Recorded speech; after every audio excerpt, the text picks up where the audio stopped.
So welcome to my fourth video. आज यस भिडियोमा चाहिँ म तपाईँहरूलाई आफ्नो फोनमा आइफोनदेखि एन्ड्रोइडमा कसरी भिडियो सार्ने अथवा फोटो सेन्ड गर्ने, त्यो चाहिँ क्वालिटी नघटाइकन आफ्नो आइफोनबाट अरू साथीहरूको फोनमा अथवा आफ्नो फोनबाट अरू साथीहरूको आइफोनमा कसरी भिडियो सेन्ड गर्ने भनेर सिकाउन गइरहेको छु।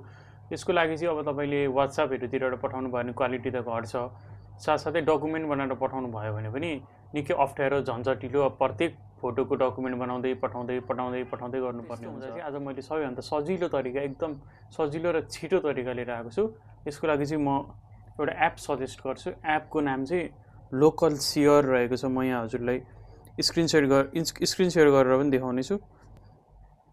स्क्रिन रेकर्ड गरेर म एप इन्स्टल गरेर देखाउने छु। एपको नाम चाहिँ लोकल सेयर रहेको छ, जुन चाहिँ तपाईँले दुईटै फोनमा हाल्नुपर्ने छ। आइफोनमा पनि हाल्नु पर्यो, साथसाथै एन्ड्रोइडमा पनि हाल्नु पर्यो। लोकल सेयर भन्ने एप रहेको छ। त्यो एपलाई चाहिँ तपाईँले एन्ड्रोइडमा पनि इन्स्टल गर्नु होला र आइफोनमा पनि इन्स्टल गर्नु होला। दुईटै फोनमा यो एपलाई इन्स्टल गर्नु पर्यो। इन्स्टल गरिसकेपछि त्यहाँनिर यस्तो इन्टरफेस आउनेछ। पक्नु है त, इन्स्टल हुन दिउँ। ल, इन्स्टल भइसकेपछि चाहिँ यहाँनिर यस्तो इन्टरफेस आउनेछ, हेर्न सक्नुहुन्छ।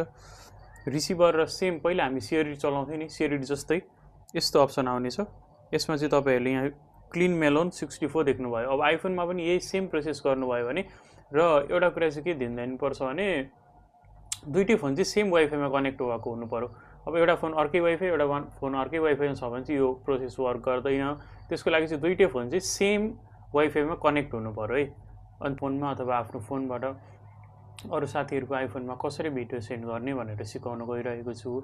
यसको लागि चाहिँ अब तपाईँले वाट्सएपहरूतिरबाट पठाउनु भयो भने क्वालिटी त घट्छ, साथसाथै डकुमेन्ट बनाएर पठाउनु भयो भने पनि निकै अप्ठ्यारो झन्झटिलो प्रत्येक फोटोको डकुमेन्ट बनाउँदै पठाउँदै गर्नुपर्ने हुन्छ। र मैले यहाँ लोकल सेयर भनेर दुईटै फोनमा खोलिसकेको छु।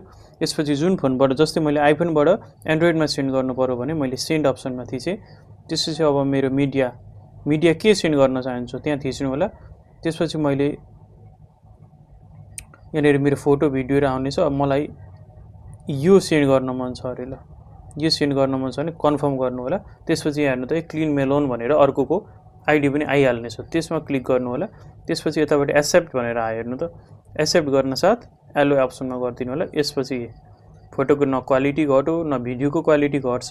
यसरी नै तपाईँले चाहिँ आइफोनबाट एन्ड्रोइड अथवा एन्ड्रोइडबाट आइफोनमा सजिलैसँग भिडियो र फोटोहरू ट्रान्सफर गर्न सक्नुहुनेछ।